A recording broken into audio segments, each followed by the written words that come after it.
नमस्कार साथियों, तो चलिए स्टार्ट करते हैं। What is isohalines are joined by. Isohalines are the lines joining equal.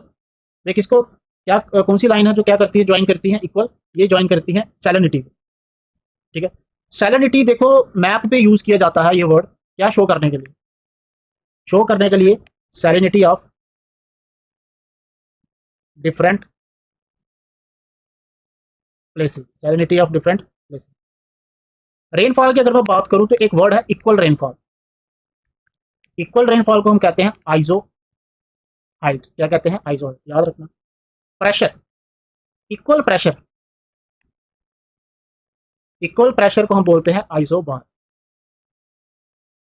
ठीक है, और इसीलिए प्रेशर का जो एसआई यूनिट है इसे पास्कल भी बोलते हैं और बार भी होता है। ठीक है, प्रेशर आपका होता है किसके बराबर, याद आ रहा है मुझे फिजिक्स में, pressure is equal to I think force upon area.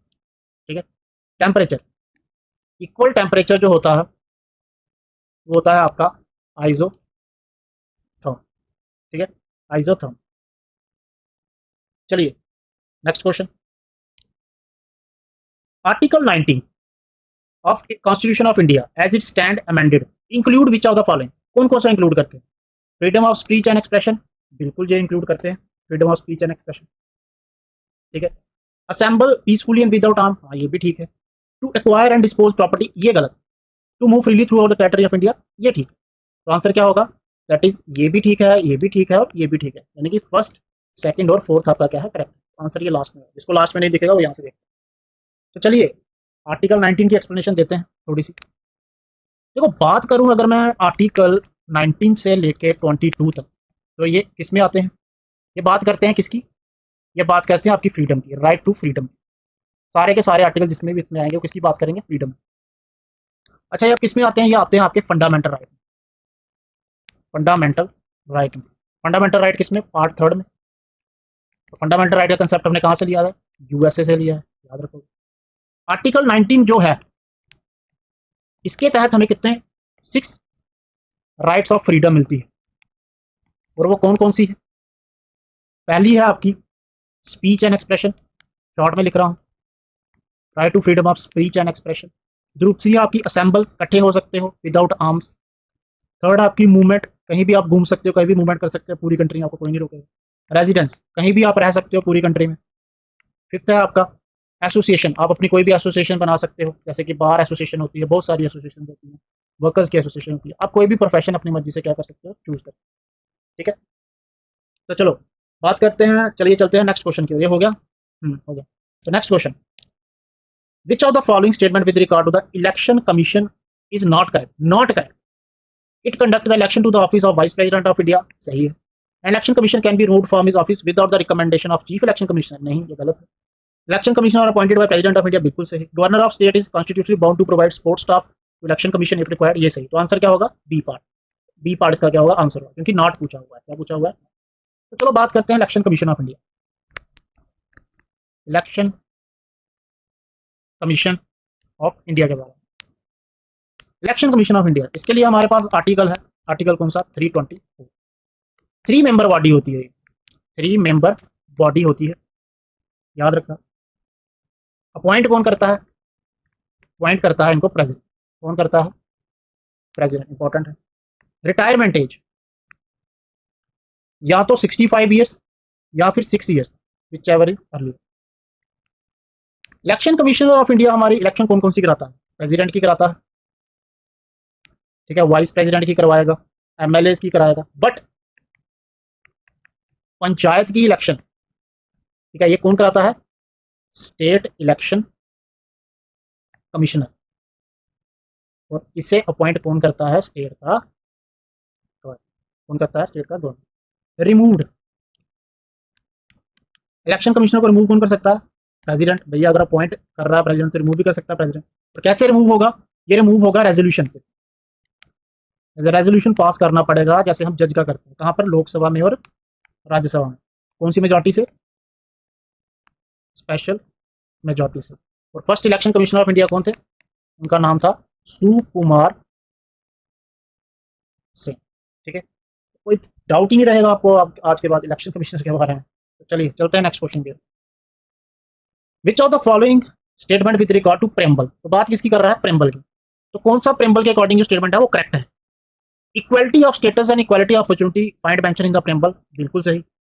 The expression unity and integrity of the nation was not there in the preamble since the beginning, हाँ ये भी ठीक है। तो आंसर क्या होगा, पहला भी करेक्ट दूसरा भी करेक्ट, यानी फर्स्ट एंड सेकंड दोनों करेक्ट, सी आंसर हो जाएगा। तो चलो बात करते हैं प्रेम्बल की। प्रेम्बल की अगर मैं बात करूं, what is preamble, it is an introductory part of constitution. आप कह सकते हो इंट्रोडक्शन या फिर प्रीफेस किसकी, कॉन्स्टिट्यूशन की। एन ए पलकी वाला, एन ए पलकी वाला ने क्या बोला था प्रेम्बल को, इन्होंने बोला था आइडेंटिटी कार्ड ऑफ कॉन्स्टिट्यूशन, ठीक है। इसका ड्राफ्ट किसने तैयार करा है, प्रेम्बल का ड्राफ्ट तैयार करा है इनका जवाहरलाल नेहरू। जवाहरलाल नेहरू की एक बुक है डिस्कवरी ऑफ इंडिया।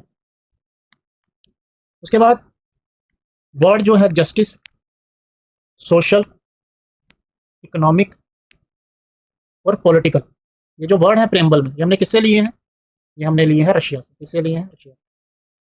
वर्ड है लिबर्टी, इक्वालिटी, फ्रेटर्निटी, ये वर्ड हमने किससे लिए हैं, ये लिए हमने फ्रांस, ठीक है। अगर मैं बात करूं प्रेम्बल की, तो प्रेम्बल के टॉप पे लिखा होता है, टॉप पे लिखा होता है वी द पीपल, ठीक है। तो वो क्या लिखा होता है, यहाँ पर लिखा आ जाओ, वो लिखा होता है sovereign, socialist, secular and democratic republic, and democratic republic. क्या प्रेम्बल अमेंड हुआ था, हाँ बिल्कुल, प्रेम्बल जो है ये अमेंड हो चुका है, अमेंडमेंट हो चुकी है इसमें। कब अमेंडमेंट हुई थी, 1976 में। और अमेंडमेंट के तहत 3 न्यू वर्ड्स क्या करे थे, ऐड करे। वो कौन कौन सा था, socialist, secular and integrity, and integrity सबसे इंपॉर्टेंट है यार। तो चलिए बढ़ते हैं नेक्स्ट क्वेश्चन की ओर।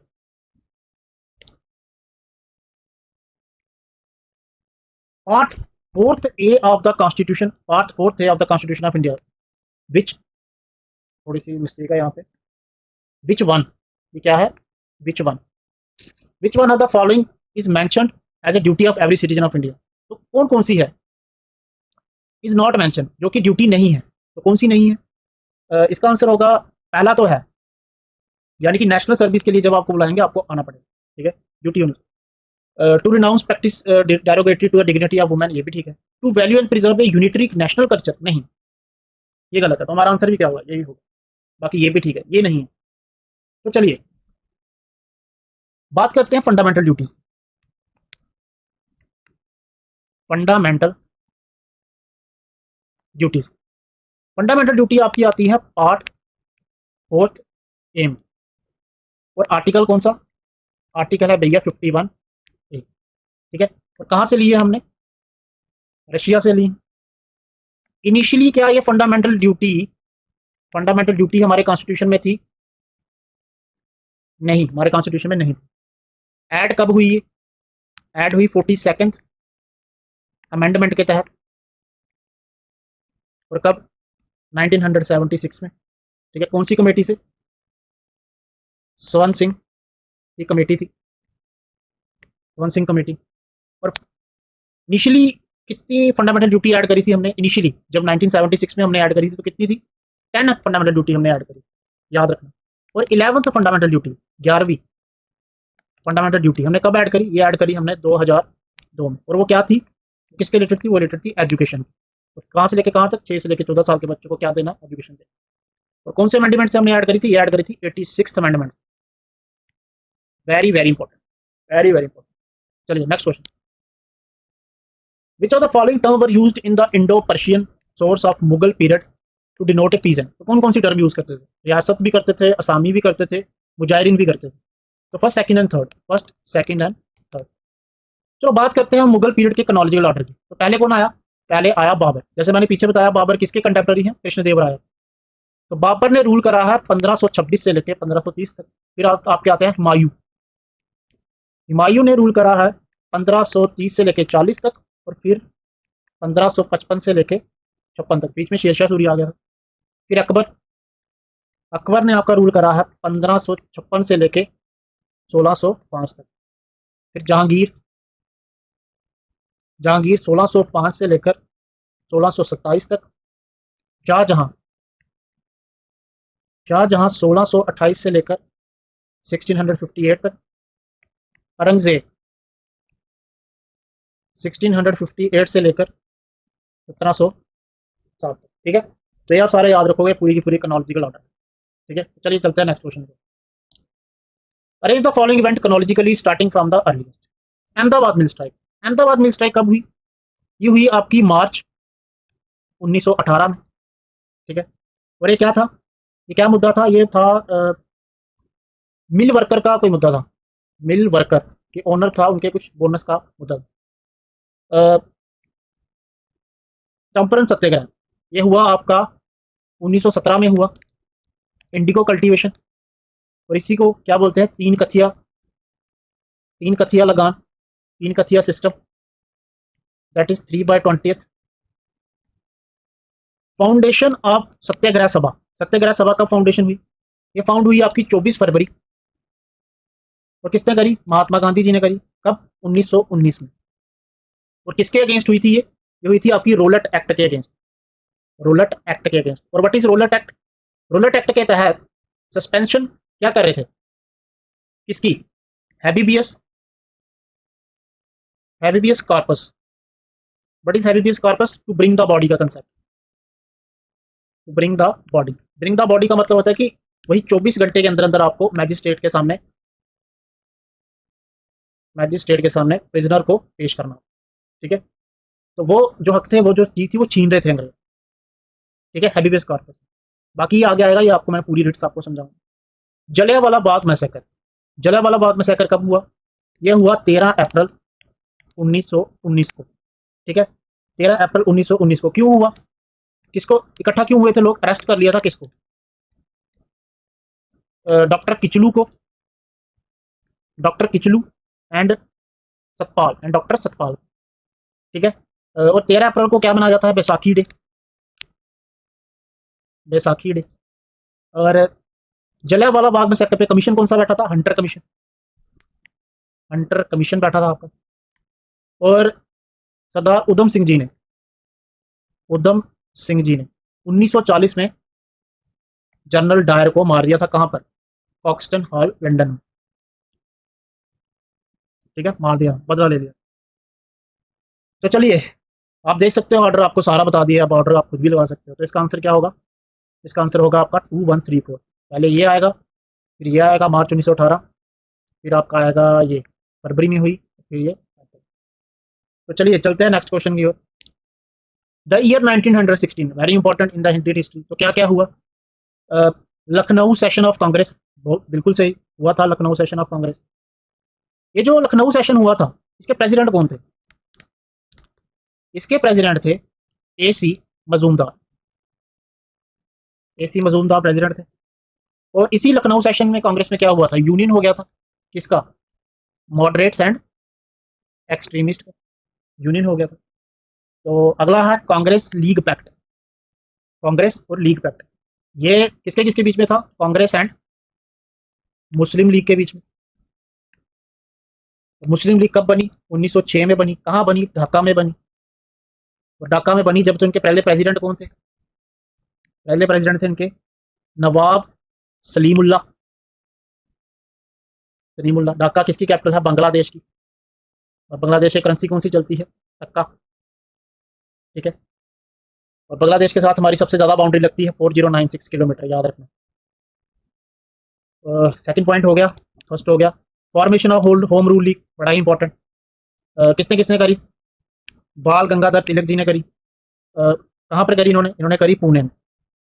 बाल गंगाधर तिलक के दो paper, that is Maratha and आपका केसरी। ठीक है, और बाल गंगाधर तिलक को क्या बोला गया है? इन्हें बोला गया है जी फादर ऑफ इंडियन अनरेस्ट, असंतोष के जनक। किसने बोला था? वैलेंटाइन शिरोल। तो दूसरी होम रूल लीग कहाँ पे स्टार्ट करी थी? वो स्टार्ट करी थी मद्रास में। और मद्रास में किसने स्टार्ट करी थी? एनी बीसेंट ने। तो इनके newspaper Commonwealth and new India. और एनी बेसेंट आपकी आईएनसी की प्रेसिडेंट बनी थी, फर्स्ट वुमेन प्रेसिडेंट बनी थी। कब? 1917 में। कौन सा सेशन था? कलकत्ता का सेशन। ठीक है, याद रखो। सारी इंपॉर्टेंट चीज़ें आपको बता दी है एक ही चीज़ में। चलिए चलते हैं नेक्स्ट क्वेश्चन की ओर। कुछ रह तो नहीं गया? सारा बता दिया। चलते हैं नेक्स्ट क्वेश्चन की ओर। मैच करना है रेलवेज के हेडक्वार्टर। साउथ ईस्टर्न का जो है, तो साउथ ईस्टर्न का कहाँ पर है? ये है कोलकाता में। इसका होगा ए। साउथ सेंट्रल का ये कहाँ पर है? ये है सिकंदराबाद में। बी। साउथ वेस्टर्न का कहाँ पर है? यह आपका हुबली में। साउथ ईस्टर्न का कहाँ पर है? यह आपका बिलासपुर में, यानी कि डी। तो ऑप्शन क्या होंगे? पहला वाला, सेकंड, 1, 4 और 3। तो चलिए आज इतना ही रखते हैं। ये थे आपके सारे क्वेश्चन, अगला पार्ट पूरा का पूरा एक्सप्लेन कर दिया। तो वीडियो अच्छा लगा हो तो प्लीज़ लाइक, सब्सक्राइब और शेयर करें। ठीक है, ऐसे ही हमारा हौसला बढ़ाते रहें। तो थैंक यू सो मच। जय हिंद, जय भारत।